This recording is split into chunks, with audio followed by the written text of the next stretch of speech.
सुरुवातीलाच मित्रांनो देशाच्या राजकारणाला सगळ्यात मोठी बातमी मिळालीच।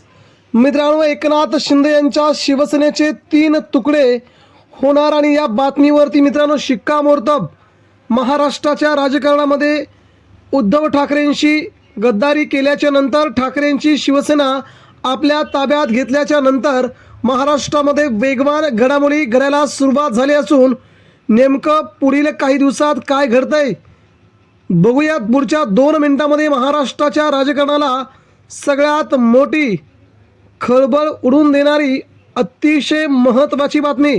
मित्रांनो, या बातमीकडे अतिशय मोठ्या नजरेनं बघणं खूप गरजेचं आहे। नेमकं काय घडलंय बघूया।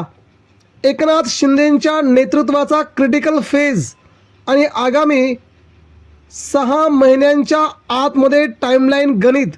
मित्रांनो, नेमकं काय घडलंय आणि भाजपकडून उद्धव ठाकरेंकडून नवी रणनीती आखली जात असताना 3 तुकडे होणं म्हणजे कोणकोणते नेते कुणीकडे, कोणकोणत्या नेत्यांनी सोडणार एकनाथ शिंदेंची साथ, तर 3 भाग कसे होणार याची आपण सविस्तरपणे अतिशय महत्त्वाची अपडेट बघूया। मित्रांनो, गेल्या काही दिवसांपासून उद्धव ठाकरेंना आणि राज ठाकरेंना महाराष्ट्रात अभूतपूर्व प्रतिसाद मिळतोय आणि या प्रतिसादामुळे एकनाथ शिंदे यांच्या शिवसेनेचं मात्र धाबत दणाणलं आहे। कारण ठाकरे घराण्याचा ज्या प्रकारचा महाराष्ट्रावरती एक हाती वर्चस्वाचा जो पगडा आहे तो एकनाथ शिंदे हासिल करू शकलेले नाहीत। जरी एकनाथ शिंदेंकडे शिवसेना गेली असली तरी देखील ठाकरेंसारखा जनाधार, ठाकरेंसारखे कडवट मावळे, कडवट शिवसैनिक, मनसैनिक शिंदेंकडे अद्यापर्यंत तयार झालेले नाहीत। ज्यांना पैसे पुरवले, ज्यांना पैशाची कामं दिली तेच लोक एकनाथ शिंदे यांच्याकडे आकर्षित होत आहेत। इतर लोक मात्र शिंदेंपासून दूर पळताना सध्या दिसत आहेत। म्हणजे ठाकरेंची सर आता एकनाथ शिंदेंना येताना दिसत नाही। याच कारणास्तव माननीय उपमुख्यमंत्री एकनाथ शिंदे साहेब यांच्या राजकीय भविष्याचा आणि शिट्टू पॅटर्नचा जेव्हा आपण कॉन्शियस अल्गोरिदम च्या आधारे सखोल अभ्यास करतो तेव्हा पुढील 6 ते 8 महिने महाराष्ट्राच्या राजकीय पटाची संपूर्ण दिशा बदलणारे ठरवतील हे स्पष्ट जाणवत आहे। मित्रांनो, ते 3 महत्त्वाचे पैलू, पोटेन्शियलिटी, साहेबांच्या नेतृत्वाची मर्यादा आणि भाजपची गरज। बंडाचा मूळ पाया एकनाथ शिंदे साहेब हे निसंशयपणे कट्टर शिवसैनिक आणि ढाणे वाघ आहेत। त्यांना आमदार व मंत्री म्हणून मोठा अनुभव आहे, परंतु अख्खा राजकीय पक्ष स्वतःच्या हिमतीवरती सांभाळणं आणि त्यांचे नेतृत्व करणं ही पूर्णपणे वेगळी वेवलेंथ आहे। ती एकनाथ शिंदेंना अजूनपर्यंत सापडलेली नाही। 2022 मधील त्यांचे बंड केवळ भाजपच्या भक्कम सिग्नल सपोर्टमुळेच यशस्वी होऊ शकले हे उघड गुपित आहे। अजूनही तशा प्रकारचा पक्षावरती जम प्रभाव त्यांचा पडलेला दिसून येत नाही। सद्यस्थिती अशी आहे की भाजपला शिंदे गटाला एका मर्यादेपलीकडे मोठे होऊ द्यायचे नाही।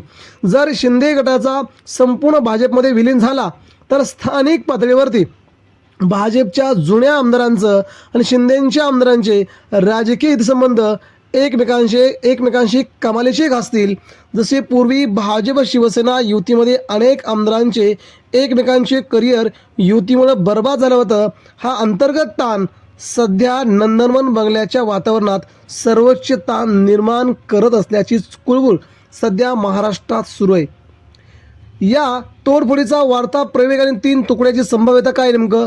एकनाथ शिंदेंनी उद्धव ठाकरेंचे 6 खासदार फोडले, भविष्यात आमदार फोडतील, नगरसेवक फोडतील, परंतु तरी हा मत्सरघात आता कमी होणार नाही। उलट त्यामुळे उद्धव ठाकरेंबद्दलची महाराष्ट्रामध्ये प्रचंड सहानुभूतींची लहर वाढली असून आगामी काळात शिंदेभोवतीचा मत्सर व्हर्टेक्स अधिक गतिमान होताना जाणवतोय।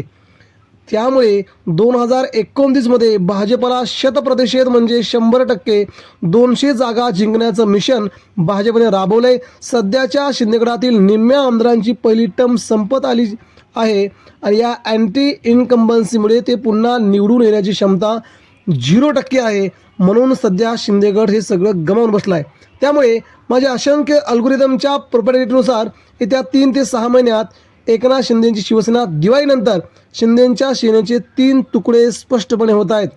25 ते 30 सक्षम आणि निवडून येण्याची क्षमता असणाऱ्या आमदारांचा गट थेट भाजपमध्ये विलीन होईल.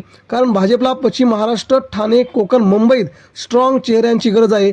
या आमदारांना भाजपच्या मदतीशिवाय निवडून येता येणार नाही आणि ज्यांची भाजपला खूप गरज आहे अशा एकनाथ शिंदेंची काही नेत्यांना ते फोडतायत. काही आमदार पुन्हा मूळ ठाकरे गटाकडे स्वतंत्र अस्तित्वाकडे वळतील किंवा काही जण राजकारणातून कायमचे संपतील देखील. उरलेला गट हा शिंदेंच्या मूळ संरचनेचा भाग राहील. मित्रांनो, म्हणजे महाराष्ट्राच्या राजकारणामध्ये जर आपण बघितलं, आगामी काळात काही काळ दिवस एकनाथ शिंदेंच्या शिवसेनेसाठी अत्यंत अवघड, अत्यंत कठीण असल्याचं सध्या जाणवत आहे. त्यामुळे 3 तुकडे आगामी काही दिवसात होतील. ही अतिशय महत्त्वाची भास्कर जोशींची पोस्ट आहे. धन्यवाद.